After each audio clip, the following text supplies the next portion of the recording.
As you said, we feel so happy when we attain things.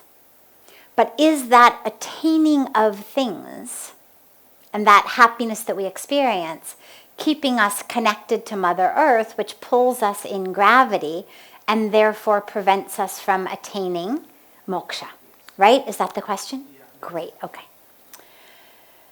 So moksha is not beyond body. Moksha is the Sanskrit term for freedom, liberation. And a lot of times, yes, we think about it as people talk frequently about attaining moksha after they die. When I let go of my body, then I will attain ultimate freedom. But the truth is, it's not the body that binds us. The body is not a jail. The body is not a master.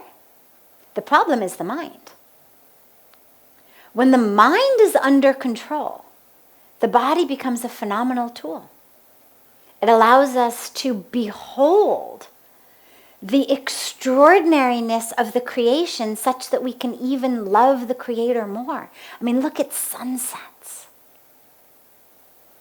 Look at the sun. Before I came to India, the only spiritual experience I used to have were watching the sun reflect and refract through the interlaced branches of redwood trees lying in the dirt on my back, watching.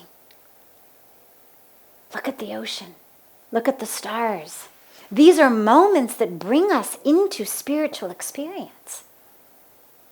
The eyes, our ability to see, that's not bondage.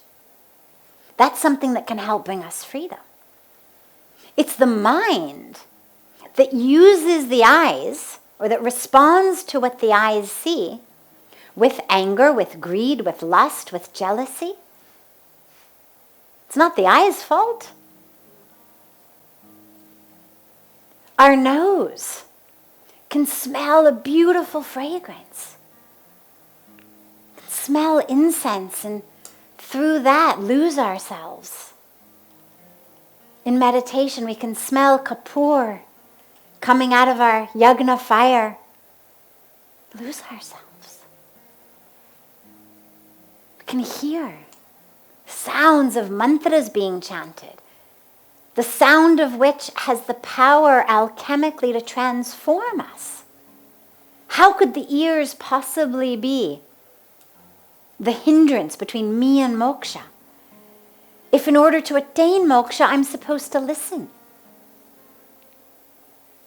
Right? King Parikshit had to listen to the Bhagavad. This is what he was told, right? I won't go into the whole story, but there is a story of a king who was bit by a snake and told he has 7 days left to live. He panics. What's he going to do? He wants to attain moksha. He's told, listen to the story of the Bhagavatam. That was the first katha, the first recitation over this period of a week. Well, if he didn't have ears, how could he listen? If we are told, listen to the glories of God, the stories of God, well, you need the ears. If we're told, chant the names of God, we need our lips, we need our tongue. So the body is not what binds us.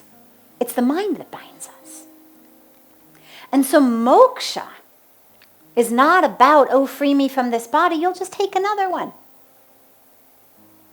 That's the cycle of reincarnation and karma. You're just going to get another body. Until you free your mind, you get to just keep doing this. So don't think that by being done with this body that you're done until the mind is done. And so use the body.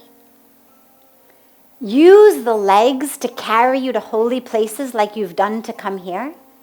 Use the legs to sit in meditation. Use your lips and your tongue to chant God's name. Use your hands to do seva. There's a beautiful line in the prayers we chant every morning that says, Mukhome horam nam, ram seva hatme. Let the name of God be on your lips, let his work be in your hands.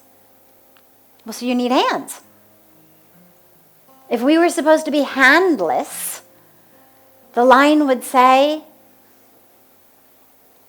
let the name of God exist even though you can't chant it. Let his work never be done because you don't have any hands. No. Let his name be on your lips. Let his work be in your hands. Use the body. Free the mind.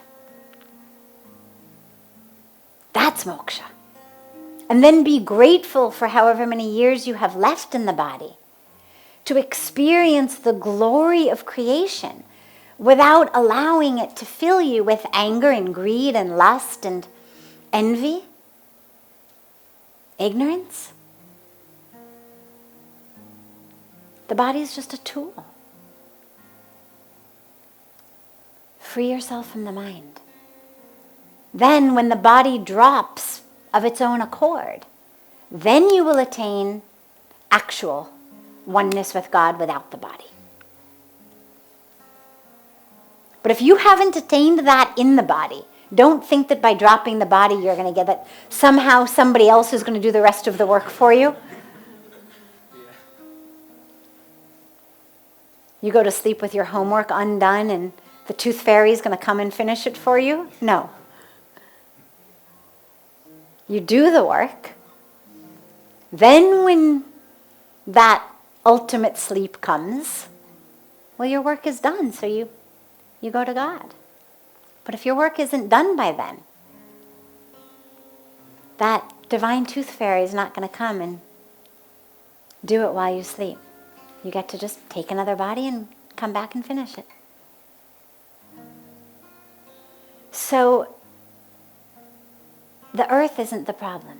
The earth is the gift. Mother Earth is the gift for us.